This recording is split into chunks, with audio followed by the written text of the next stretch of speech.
Paraprosdokians, I believe is the way you pronounce this. They're figures of speech in which the latter part of the sentence or phrase is designed to present a surprise. And I think I'm just a little bit too loud. I can hear some echo up here, Dick. Some of these we've heard some variations of. Here's the first one. Where there's a will, I want to be in it. You do not need a parachute to skydive. You only need a parachute to skydive twice. And here's the one that plugs into, here's another one. We never really grow up. We only learn how to act in public. So this, anyway. And last but certainly not least, this is the one that connects with our lesson for today. Since light travels faster than sound, some people appear bright until you hear them speak. Well, last week we heard the story of Jesus calling his first disciples to be fishers of men. And I highlighted that we are in the business of people. And as we are in the business of people, the most important commodity in this business is relationships. Relationships, I pointed out, where we bear one another's burdens, where we care for one another in those anxious times, and where we share each other's joy during happy times. Relationships in which we really spend time sharing ourselves with one another. And I gotta say that many of us, and I include myself in this, have not had we didn't have a lot of experiences like that as we were growing up. I know I can speak for my family, we spent a lot of time together, but we didn't really necessarily get to know one another that well. We may have grown up, you may have grown up in a rather disconnected family. Many families do.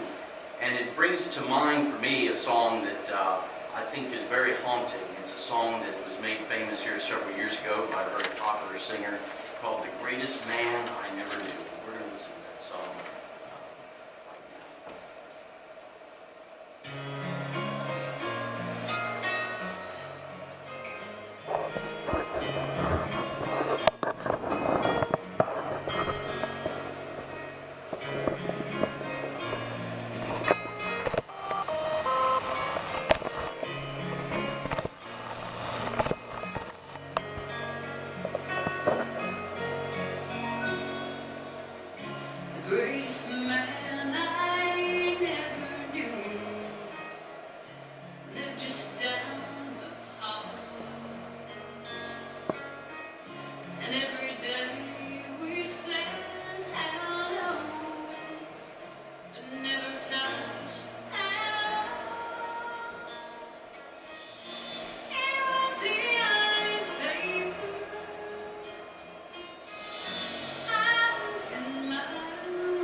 next few weeks, I'm going to be focusing our attention on relationships and about how being in the business of people can take shape in our lives according to it.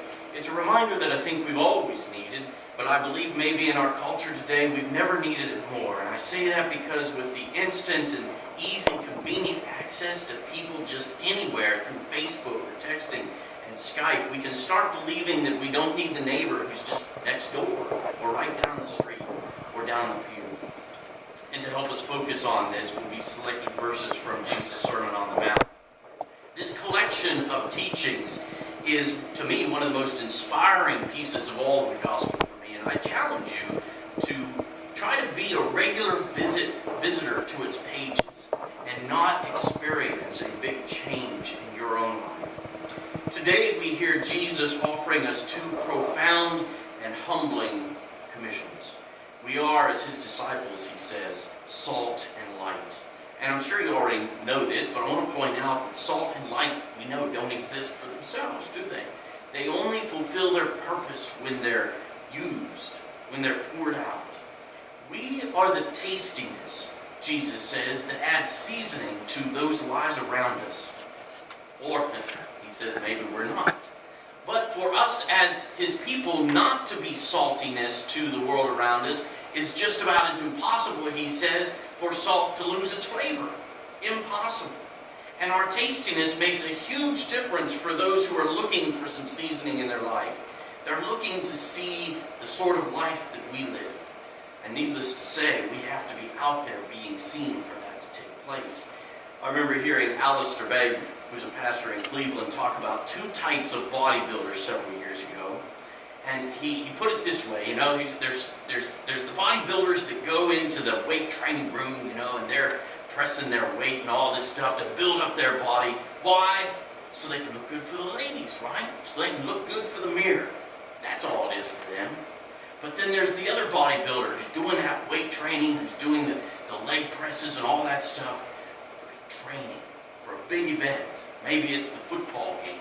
Maybe it's the Olympics. Something like that. Something in which he's actually going to be using what he's been training for. And he goes on to compare two types of Christians. The one who reads and studies primarily for their own personal spirit building versus the one who's going to take that spiritual strength to the darkness around them where they're ready to go to work. It's easy for us as Christians to get cozy and forget that the bland culture of ungodliness needs our Jesus-seasoned sharing, and the darkness of our culture needs our Jesus-colored light. Ravi Zacharias shared a story in a recent radio broadcast this week about an open forum he did at the University of Iowa. And the one who had invited him to come speak was taking him back to the airport following the meetings.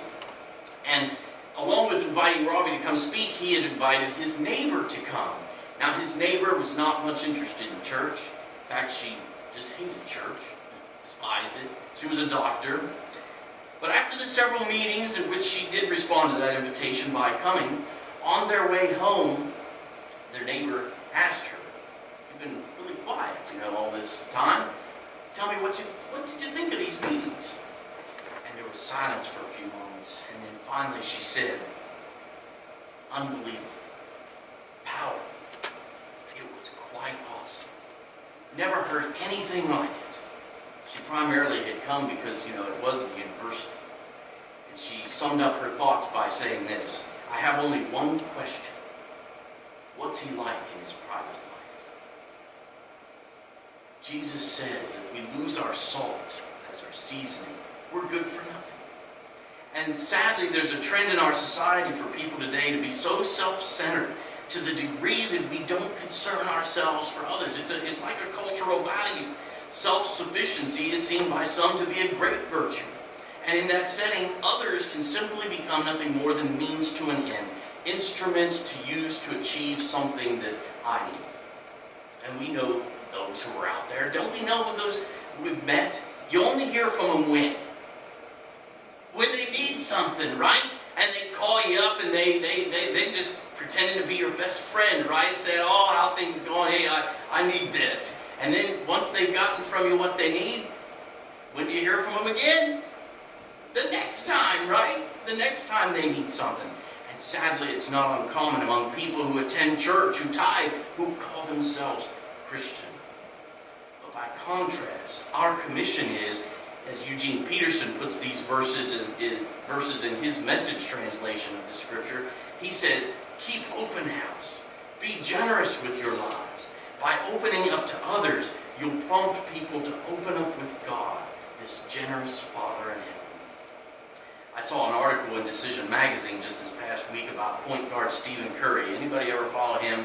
He's the Golden State Warriors. I haven't been following the NBA too much in recent years, so I didn't really know about him. But he's a 6'3" point guard who's a believer, and he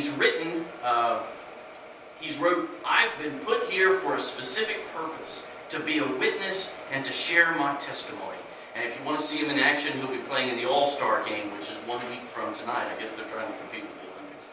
But more important, though, than the fear that he puts into opponents, even the likes of LeBron James, is the salt and the light he shares. And his coach, Mark Jackson, says of him, he's the type of guy you look at and say, that's how I want my son to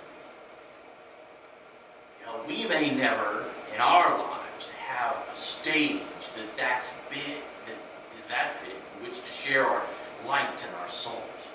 But we can be salt and light right where we are. And being light is not just an individual's job, of course. It's the commission of us individually and as an entire church.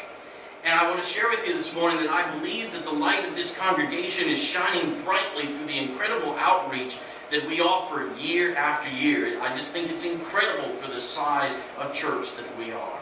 And I want to share also with you today that I believe we have another opportunity in our community to expand upon that. I shared yesterday morning with where's Stormy White at, by the way? He went downstairs. Hey, oh, there he is. He rose again. Anyway, I shared yesterday morning with the leadership team that I believe God has prompted me to propose offering a special Easter morning celebration in the gymnasium of the old school on Route 7.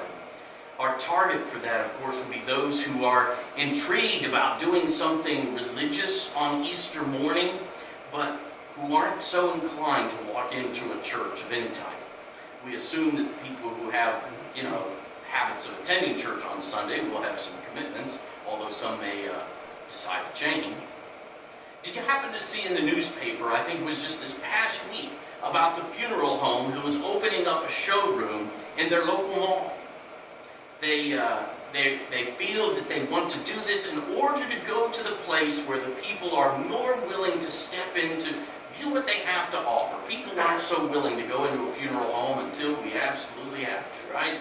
But in the mall, you're with other happy, young people, vibrant people, so they're thinking they might be more willing to step in and see what's going on. And it's the same idea. We need to be light and seasoning where people are able and willing to meet us. The days are long gone when they'll just come to a church building and try to be comfortable in a strange place like this with strangers around them and with strange things going on. They will, though, come to a familiar place, a place that they might visit quite frequently and call their own. I'm going to be having Stormy, and I think Matt's going to be passing out also with him, a questionnaire that will seek from you your responses to the questions there. We, the leadership team, want to know what is important to you on Easter Sunday as we consider this great opportunity that Easter Day presents to share Jesus Christ, who died and who rose, and who's going to be coming again. So, gentlemen, you can go ahead and start passing those out. But the reminders for us that we are the salt of the earth. We are the light of the world.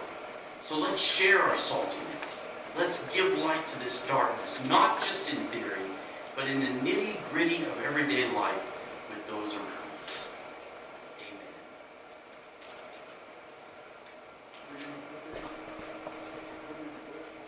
Well, yeah, if you don't have time